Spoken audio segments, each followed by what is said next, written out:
Hi. ஒரு குட்டி பையன் செஞ்ச சின்ன ஹெல்ப்பால் அவனுக்கு எப்படி பெரிய புதையல் கிடச்சிச்சு நம்ம பார்க்கலாம்.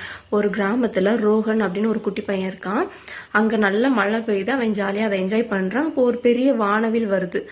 அந்த வானவில் பற்றி அவங்க பாட்டி அவனுக்கு ஒரு கதை சொல்லியிருக்காங்க. அவனுக்கு ஞாபகம் வருது. வானவில் தொடங்குற இடத்துல கடவுள் இருப்பாரு, அவர் ஒரு புதையல் கொடுப்பாருன்னு அவங்க பாட்டி அவனுக்கு ஒரு கதை சொல்லியிருக்காங்க. அதை ஞாபகத்துக்கு வந்தோன்னா சரி அந்த இடத்துக்கு போய் பார்ப்போன்னு அவன் கிளம்பிட்டான். அதை உண்மைன்னு நினைச்சு அவன் கிளம்புறான். போற வழியில ஒரு மரத்துல ஒரு அணில் அதோட சாப்பாடு ஒரு பருப்பு வச்சிருக்கு. அதையும் தூக்கிக்கிட்டே அந்த மரத்துல அதோட கூண்டுக்கு போக ட்ரை பண்ணுது. அதால அதை வெயிட்டையும் தூக்கிட்டு அந்த மரத்து மேலே ஏற முடியல. இந்த பையன் பார்த்துட்டு அந்த பருப்பை மட்டும் கொண்டு போய் அந்த கூண்டுக்குள்ள வச்சிடறான். அதுக்கப்புறம் அந்த அணில் ஓகே அதுக்கு இப்போ வெயிட் இல்லாதனால நல்லா ஏறி போயிருது. தேங்க்ஸ்பா, ரொம்ப நல்லா ஹெல்ப் பண்ணிருக்க அப்படி சொல்லுது. கொஞ்சம் தூரம் போனதுக்கு அப்புறம் ஒரு முயல் ரொம்ப அடிபட்டு கிடக்குது. இந்த குட்டி பையன் பார்த்துட்டு அந்த காயத்துக்குலாம் மருந்து போட்டு அதை நல்லா காப்பாத்தி விடுறான். அந்த முயல் ரொம்ப நன்றிப்பா அப்படி சொல்லுது. அதுக்கப்புறம் கொஞ்சம் தூரம் போனதுக்கு அப்புறம் ஒரு குளத்துக்கு வெளியில ஒரு ஃபிஷ் அதை திரும்ப உள்ள போக முடியாம துடிச்சுக்கிட்டு இருக்கு. இந்த பையன் அதே இந்த ஃபிஷ்ஷையும் கொண்டு போய் அந்த குளத்துக்குள்ள விடுறான். இவ்வளவும் பண்ணிட்டு அவன் நடந்து போயிட்டு இருக்கான்.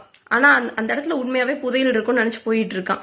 இந்த கடவுள் மேல இருந்து இதெல்லாம் பார்த்துட்டு இருக்காரு. இந்த குட்டி பையன் எவ்வளவு அழகா எல்லாருக்கும் ஹெல்ப் பண்ணிக்கிட்டே வரான், நம்மளும் ஏதாவது ஹெல்ப் பண்ணுமே அப்படின்ட்டு அவன் செஞ்ச அந்த உதவியால அந்த கடவுளோட மனசு இறங்கி அவர் உண்மையாவே அந்த இடத்துக்கு அவனுக்கு ஒரு புதையல் கொடுக்கறாரு. இதுதான் அந்த கதை.